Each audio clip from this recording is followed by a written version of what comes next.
अस्सलाम वालेकुम। Lecture number 3 4.1 इसमें हम क्वेश्चन नंबर 2 और क्वेश्चन नंबर 1 सॉल्व करेंगे। लेक्चर नंबर 1 में मैंने इंट्रोडक्शन दिया था मैट्रिसेस का, और लेक्चर नंबर 2 में मैंने टाइप्स ऑफ मैट्रिसेस को एक्सप्लेन किया था। अगर आप हमारे चैनल्स पे नए हैं तो काइंडली इसको सब्सक्राइब कर लें, और अगर आपने वो 2 वीडियोस नहीं देखी, अगर आपको कंसेप्टली पढ़ने का इरादा रखते हैं तो जाकर वो वीडियो लाजमी देखें। अच्छा, इस वीडियो को इस क्वेश्चन को शुरू करने से पहले क्वेश्चन नंबर 2 मैंने इसलिए सिलेक्ट किया क्योंकि इसमें हमारे पास सब्ट्रैक्शन हो रही है, और क्वेश्चन नंबर 1 में मल्टीप्लिकेशन है। तो सब्ट्रैक्शन को पहले सॉल्व करते हैं, फिर इजी है, और उसके बाद हम मल्टीप्लिकेशन की तरफ जाएंगे। अच्छा, क्वेश्चन नंबर 2 को समझने के लिए हमारे पास क्या है कि मैं एक ए मैट्रिक्स दी हुई है, एक मैट्रिक्स बी दी हुई है और एक मैट्रिक्स सी दी हुई है, और उसके बाद वो हमसे कह रहा है कि ए माइनस बी परफॉर्म करें, बी माइनस सी परफॉर्म करें, इसी तरह ए माइनस बी परफॉर्म करने के बाद उसमें सी माइनस करें, और ए माइनस बी माइनस सी हमने परफॉर्म करना है। इसके 4 पार्ट्स हैं, 4 पार्ट्स ही हम करेंगे। अच्छा, इससे पहले हमारे पास ये सब्ट्रैक्शन है, तो हम पहले ये रूल देख लेते हैं कि मैट्रिसेस में सब्ट्रैक्शन कब पॉसिबल होती है। ये बहुत ज़रूरी है। आपकी बुक पे इसमें एडिशन का भी बताया हुआ है और सब्ट्रैक्शन का भी बताया हुआ है। तो सबसे पहले हम देखते हैं कि सब्ट्रैक्शन 2 मैट्रिसेस की कब पॉसिबल होती है और कब पॉसिबल नहीं होती। जी, हमारे पास मैट्रिक्स ऑपरेशन जिसमें addition and subtraction of matrices हैं। तो कब एडिशन कर सकते हैं मैट्रिक्स का और कब सब्ट्रैक्शन कर सकते हैं। एडिशन और सब्ट्रैक्शन की जो कंडीशन है वो सेम है। True matrices are comfortable for addition if they are same order। दो मैट्रिसेस को हम एडिशन कर सकते हैं, सब्ट्रैक्शन कर सकते हैं अगर उनका ऑर्डर सेम है। बस एक ही कंडीशन है। दो मैट्रिसेस को आप कब सब्ट्रैक्ट कर सकते हैं या कब ऐड कर सकते हैं, अगर उनका ऑर्डर सेम हो, यानी कि number of rows and number of column equal to number of rows and number of column of other matrix. पहली मैट्रिक्स के नंबर ऑफ रोज और दूसरी मैट्रिक्स के नंबर ऑफ रोज इक्वल होने चाहिए। नंबर ऑफ कॉलम पहली matrix के number of column दूसरी मैट्रिक्स के इक्वल होने चाहिए। मिसाल के तौर पे अगर आपके पास एक मैट्रिक्स है m क्रॉस n ऑर्डर की, तो ये सब्ट्रैक्ट भी हो सकती है और ऐड भी हो सकती है दूसरी मैट्रिक्स में अगर उसका ऑर्डर भी m क्रॉस n है। तो हमने इसमें ये सीखा कि कब हमारे पास सब्ट्रैक्शन पॉसिबल है और कब एडिशन पॉसिबल है अगर उनका ऑर्डर सेम है। अब जैसे c हमारे पास क्या है, इनका समीशन है। a प्लस बी अगर हम करते हैं तो a के जो ऑर्डर है वही b का ऑर्डर होना चाहिए, तो जो c आएगा, रिजल्ट आएगा, उसका ऑर्डर भी वही होगा। मिसाल के तौर पे एक मिसाल से समझते हैं। जैसे हमारे पास एक मैट्रिक्स है 2x2 ऑर्डर की, जिसमें 2 रोज और 2 कॉलम हैं 1 5 6 7, और यहाँ पे 2 0 1 5 करते हैं। तो हमने क्रॉसपॉन्डिंग एंट्रीज को आपस में प्लस करना होता है। 1 + 2 तो यहाँ क्या आएगा 3, 5 + 0 यहाँ क्या आएगा 5, 6 + 1 यहाँ 7 आएगा, और 7 + 5 यहाँ 12 आएगा। तो ये हमारे पास कंडीशन है कि उन दोनों का क्या सेम होना चाहिए, ऑर्डर सेम होना चाहिए। तो हम उसकी क्रॉसपॉन्डिंग एंट्रीज को आपस में क्या कर देते हैं, ऐड कर देते हैं। जिस तरह आप देख रहे हैं 5 + 0 तो ये हमारे पास 5 है। इस तरह क्रॉसपॉन्डिंग एंट्रीज को आपने प्लस कर देना है। इसकी एक छोटी सी प्रैक्टिकल एग्जाम्पल देख लेते हैं, फिर उसके बाद क्वेश्चन नंबर 1 को स्टार्ट करते हैं। देखिए, अब आपके पास एक स्टोर है, आपके पास उसमें कुछ आइटम्स रखे हुए हैं, कोक, स्प्राइट, फैंटा, और आपकी सेल हुई है मंडे को, और इसी तरह आपके जो आइटम्स हैं उनकी ट्यूसडे को सेल हुई है, आपकी 2 दिन की सेल है। अब आप जानते हैं कि टेबुलर इन्फॉर्मेशन को विदाउट हेडिंग करने से क्या आती है, मैट्रिक्स आ जाती है। ये एक मैट्रिक्स आ गई है, ये ट्यूसडे की मैट्रिक्स आ गई है। तो अब इन दोनों मैट्रिक्स को आप ऐड कर रहे हैं। तो जब हमने दोनों मैट्रिक्स को ऐड किया तो हमारे पास 2 दिन की सेल आ गई है। ये इसलिए बताना ज़रूरी था कि कभी कोई आपसे पूछ लेता है कि मैट्रिसेस आप पढ़ रहे हैं तो डेली लाइफ में कहाँ यूज़ होते हैं। तो इस तरह की बहुत सारी एग्जाम्पलों में डेली लाइफ में हमारे पास मैट्रिसेस यूज़ हो रहे होते हैं, और बस हम जानते नहीं हैं कि किस तरह कहाँ पे हमने एग्जाम्पल के तौर पे उसको अप्लाई करना है। जी, क्वेश्चन नंबर 1 हमारे पास दोबारा वापस आते हैं। क्वेश्चन नंबर 1 है, हमारे पास 3 मैट्रिसेस दी हुई हैं, हमने a माइनस बी करना है। तो हमने a माइनस बी, अब इसमें एक बात का ख्याल रखना है, जो पहले मैट्रिक्स दी हुई उसी को पहले लिखना है। अगर a मैट्रिक्स पहले है तो a की मैट्रिक्स पहले आएगी, माइनस b तो b की मैट्रिक्स आएगी। अब इन दोनों को क्रॉसपॉन्डिंग एंट्रीज को हम माइनस करते हैं। 0 -2 तो हमारे पास क्या आएगा, -2 आएगा। -1 -1 तो हमारे पास यहाँ भी -2 आएगा। 2 + 1, ये प्लस कैसे हुआ, ये माइनस और ये माइनस क्या हो जाएगा प्लस, तो 2 + 1 यहाँ पे 3 आ जाएगा। इसी तरह हमारे पास 3 - 1 तो हमारे पास 2 आ जाएगा। 2 - 2 0 आ जाएगा। 1 - 4 तो क्या होगा -3 आ जाएगा। -1 + 1, क्यों, ये माइनस और माइनस क्या हो जाएगा प्लस, तो हमारे पास यहाँ क्या आ जाएगा 0। 0 - 2 तो ये -2 आ जाएगा। 4 - 1 3 आ जाएगा। तो ये हमने पहला पार्ट हमने कर लिया, a - b बड़ा इजीली हमारे से सॉल्व हो गया। इसी तरह b - c, ये हमारे पास मैट्रिक्स b है और ये मैट्रिक्स हमारे पास c है। तो इनको कैसे सॉल्व करेंगे, 2 - 1 हमारे पास क्या आएगा 1, 1 - 0 1, -1 + 2 आएगा। तो ये हमारे पास यहाँ भी 1 हो जाएगा। इसी तरह +1 + 1 यहाँ पे 2 हमारे पास आ जाएगा। 2 - 5 तो हमारे पास क्या आएगा -3 आ जाएगा। 4 - 0 4 आ जाएगा। -1 - 3 तो ये हमारे पास -4 आ जाएगा। इसी तरह हमारे पास 2 - 4 तो -2 आ जाएगा। और 1 + 1 हमारे पास ये माइनस और माइनस क्या हो जाएगा +1, तो ये हमारे पास 1 + 1 = 2। तो हमने इसको सॉल्व कर लिया। अब हम नेक्स्ट पार्ट को सॉल्व करते हैं। जी, पार्ट नंबर 3 हम सॉल्व करते हैं। इसमें सबसे पहले हमने a - b ब्रैकेट हमने लगा लेनी है। ये a है, ये b है, ब्रैकेट पहले यानी कि इनको सॉल्व करना है, फिर -c करना है आपने, ठीक है। तो पहले सबसे पहले इनको सॉल्व करते हैं a - b को, और इसका वही आंसर है जो हमने लास्ट प्रीवियस में हमने फाइंड किया है, a - b का आंसर 2 0 - 2 तो ये हमारे पास क्या आ गया -2, -1 - 1 तो ये हमारे पास -2 आ गया। ये 2 + 1 तो हमारे पास 3 आ गया। इसी तरह हमारे पास 3 - 1 2 आ गया। 2 - 2 0 हमने फाइंड किया था, और यहाँ पे -3, इसी तरह 0 - 2 और यहाँ पे 3 आ जाएगा। अब हमने इन दोनों को सब्ट्रैक्ट करना है, तो हमारे पास इन दोनों को सब्ट्रैक्ट करने के लिए हमारे पास क्या आएगा -2 - 1 तो ये क्या आ जाएगा -3 हो जाएगा। -2 - 0 -2 हो जाएगा। 3 + 2 क्योंकि ये माइनस और ये माइनस प्लस हो जाएगा, तो यहाँ क्या आएगा 5 आएगा। इसी तरह 2 + 1 तो यहाँ पे +3 आएगा। और 0 - 5 तो हमारे पास -5 आ जाएगा। इसी तरह हमारे पास -3 - 0 तो हमारे पास -3 आ जाएगा। 0 - 3 तो ये हमारे पास -3 आ जाएगा। -2 - 4 -6 आ जाएगा। 3 + 1 = 4 हो जाएगा। तो ये हमने पार्ट 3 भी हमने सॉल्व कर लिया है। अब हम पार्ट 4 को सॉल्व करने की कोशिश करते हैं। जी, तो इसमें यह है कि b - c को पहले आपने लिखना है। तो b - c अभी हमने सॉल्व किया है, लास्ट में आपने वैल्यू देख लेनी है। यहाँ पे हमारे पास क्या आ जाएगा 1 1 1 और 2 - 3 4 और -4 -2 एंड 2 आ जाएगा। अच्छा, अब हम इनको सॉल्व करते हैं, देखते हैं क्या आता है। 0 - 1 -1, इसी तरह हमारे पास क्या होगा -1 -1 -2 हो जाएगा। इसी तरह हमारे पास क्या होगा 2 - 1 तो हमारे पास 1 आ जाएगा। अब हमारे पास 3 - 2 यहाँ भी 1 आ जाएगा। उसके बाद 2 + 3 यहाँ हमारे पास 5 आ जाएगा। इसी तरह हमारे पास 1 - 4 -3 आ जाएगा। इसी तरह -1 + 4 तो यहाँ पे प्लस का 3 आ जाएगा। और 0 + 2 तो यहाँ पे 2 आ जाएगा। 4 - 2 तो ये हमारे पास प्लस का 2 हो जाएगा। तो हमने ये पार्ट 2 हमारे पास कंप्लीट हो गया, जिसमें हमने सब्ट्रैक्शन के कुछ क्वेश्चन किए हैं। अब हम क्वेश्चन नंबर 1 को स्टार्ट करते हैं।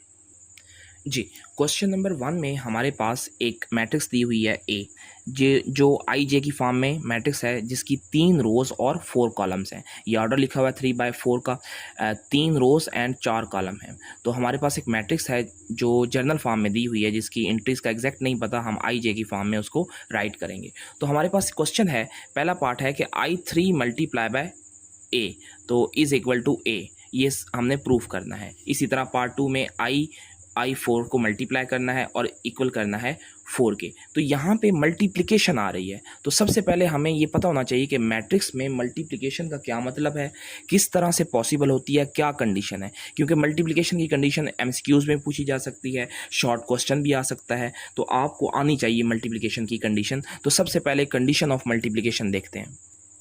जी, multiplication, two matrices A and B are said to be conformable for the product A B if the number of columns of A is equal to number of rows of B. अगर पहली matrix के column दूसरी matrix के रोज़ के equal आ जाएं तो हम ये कहते हैं कि दोनों मैट्रिक्स आपस में मल्टीप्लाई हो सकती हैं। मिसाल के तौर पे, अगर आपके पास एक मैट्रिक्स है जिसका ऑर्डर n क्रॉस m है और आपके पास दूसरी मैट्रिक्स है जिसका ऑर्डर m क्रॉस p है, तो अगर ये दोनों मैट्रिक्स एक ही सूरत में मल्टीप्लाई हो सकती हैं अगर इसके कॉलम यानी कि m और इसकी रोज़ यानी कि इसकी रोज़ आपस में इक्वल हो, यानी ये दोनों चीज़ें आपस में इक्वल होनी चाहिए। पहले के कॉलम दूसरे की रोज़ आपस में इक्वल होंगी तो देन हम ये कह सकते हैं कि हमारे पास मल्टीप्लिकेशन पॉसिबल है।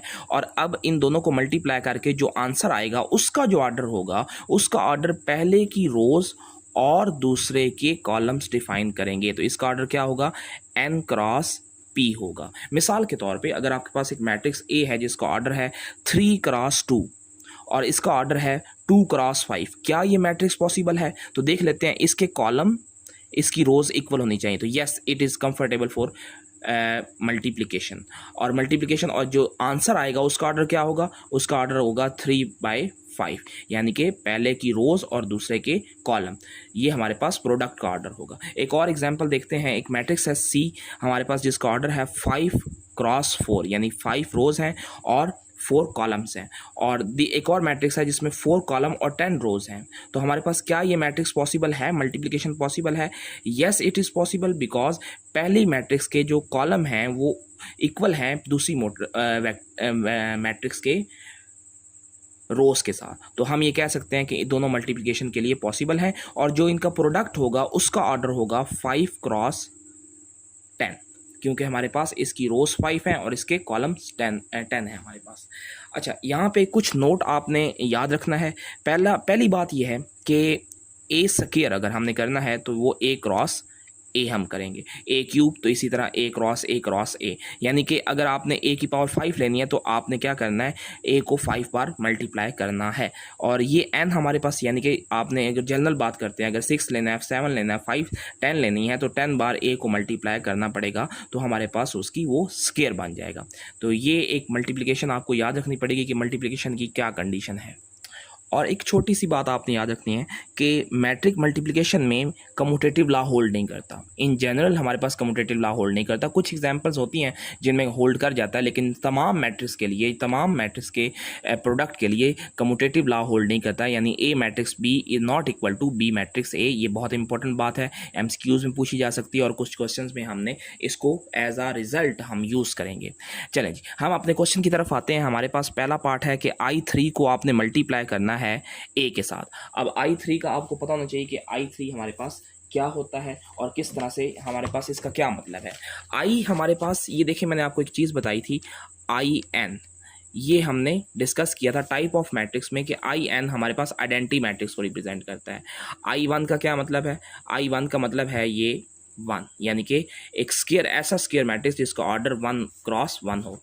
I2 का क्या मतलब है, I2 का मतलब है कि एक ऐसा स्क्वायर मैट्रिक्स जिसका ऑर्डर 2 क्रॉस 2 होगा। और कैसे लिखेंगे, 1 0 0 1।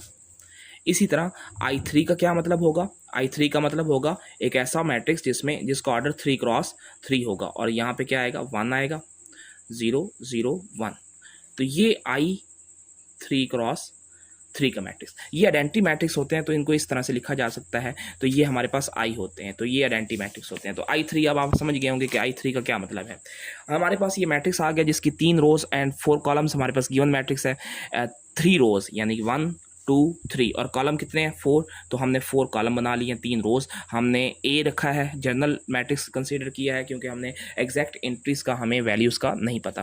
तो A11 पहली रो का पहला एलिमेंट, पहली रो का दूसरा एलिमेंट, पहली रो का तीसरा एलिमेंट, पहली रो का चौथा एलिमेंट। इसी तरह दूसरी रो का पहला एलिमेंट, दूसरी रो का दूसरा एलिमेंट, दूसरी रो का तीसरा एलिमेंट, दूसरी रो का चौथा एलिमेंट, इसी तरह तीसरी रो का चौथा एलिमेंट। तो ये इस तरह से हमने ले लेना है।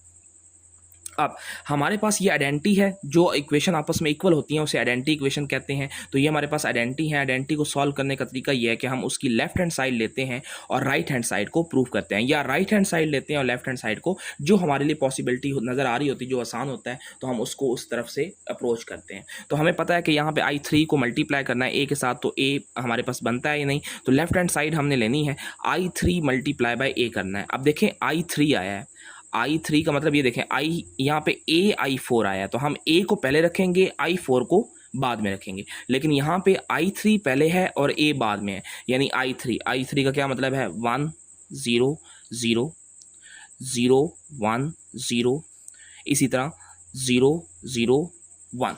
तो ये I3 का मतलब है। अब हमने इसको सॉल्व करना है। किस तरह सॉल्व करेंगे? क्या ये मल्टीप्लिकेशन पॉसिबल है?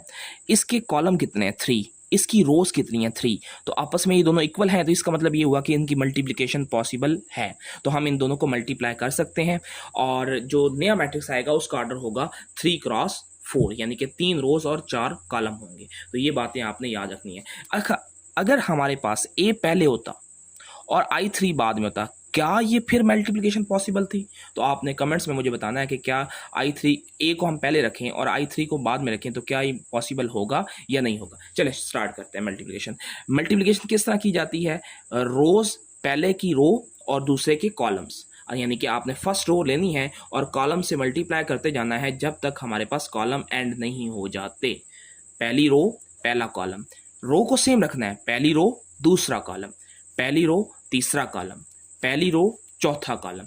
तो हमारे पास इस तरह से हमारे पास एलिमेंट आते जाते हैं, यानी पहली रो पहला कॉलम एक एलिमेंट आ गया, पहली रो दूसरा कॉलम दूसरा एलिमेंट आ गया, पहली रो तीसरा कॉलम तीसरा एलिमेंट आ गया, पहली रो चौथा कॉलम, तो हमारे पास चौथा एलिमेंट आ गया। यानी इनकी जितनी तादाद होगी यहाँ पे हमारे पास उतने एलिमेंट्स आ जाएंगे। इनकी 4 कॉलम्स हैं, इसका मतलब ये हुआ यहाँ पे 4 वैल्यूज आएंगी। चलेंगे हम स्टार्ट करते हैं।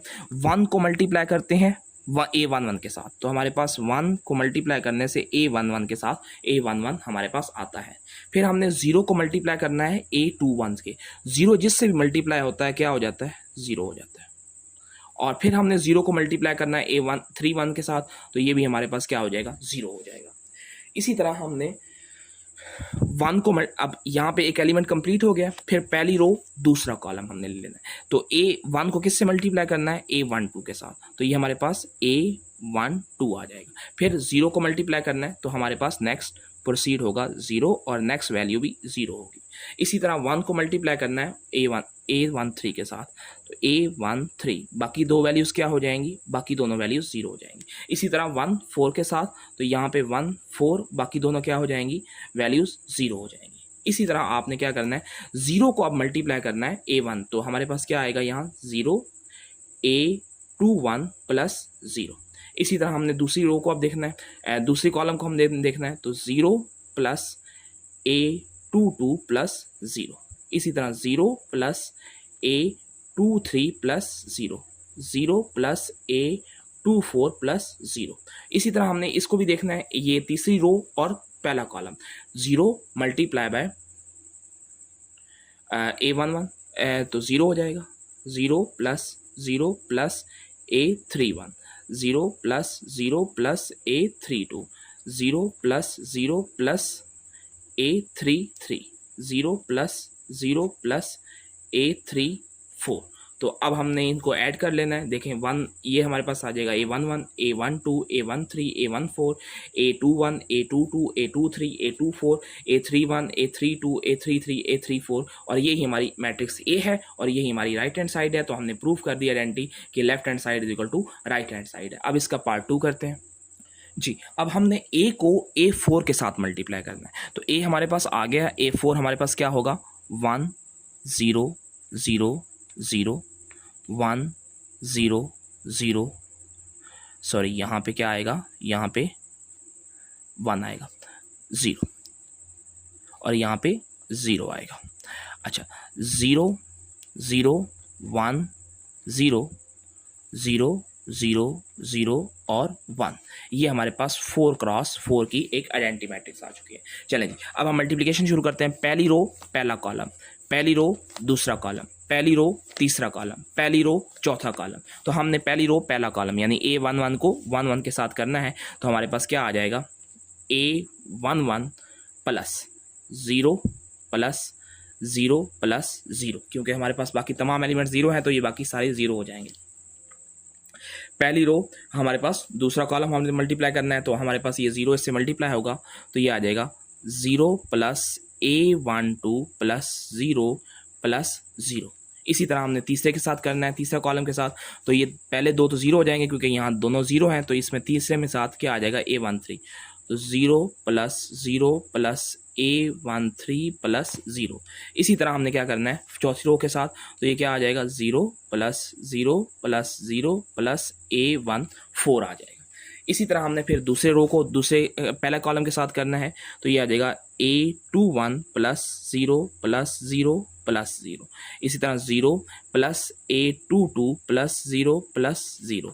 इसी तरह 0 plus 0 plus A23 plus 0, 0 plus 0 plus 0 plus A24 आ जाएगा। इसी तरह हमारे पास यहाँ पे 3 1 आ जाएगा प्लस 0 प्लस 0 प्लस 0 हो जाएगा और ये 0 plus A32 plus 0 plus 0, 0 plus 0 plus A33 plus 0 आ जाएगा, 0 प्लस 0 प्लस 0 एंड A34 आ जाएगा। तो अब हम इनको ऐड करेंगे तो हमारे पास क्या मैट्रिक्स आ जाएगी, जो मैट्रिक्स A हमारे पास थी और ये मैट्रिक्स A के इक्वल आ जाएगा और ये किसके इक्वल है, राइट हैंड साइड के इक्वल है। यानी कि हमारे पास ये मैट्रिक्स हमारे पास A के इक्वल आ गई है, यहाँ ना लिखे यहाँ लिख लें, और ये राइट हैंड साइड के इक्वल है, तो ये हमारे पास प्रूव हो गया है। उम्मीद है आपको ये वीडियो पसंद आई होगी और आपको ये क्वेश्चन कंप्लीट हो गया होगा। ये अच्छे तरीके से आपने मल्टीप्लिकेशन सीखनी है। नेक्स्ट क्वेश्चन में मल्टीप्लिकेशन है। अगर आप नए हैं तो इस चैनल को सब्सक्राइब करें और आपके कोई भी कमेंट्स, आपके कोई भी क्वेश्चंस हैं आप कमेंट्स में पूछ सकते हैं या व्हाट्सएप नंबर पे मैं यहाँ पे मेंशन कर दूँगा, तो वहाँ पे आप पूछ सकते हैं। तो अपना ख्याल रखिएगा बहुत सारा। अल्लाह हाफिज़।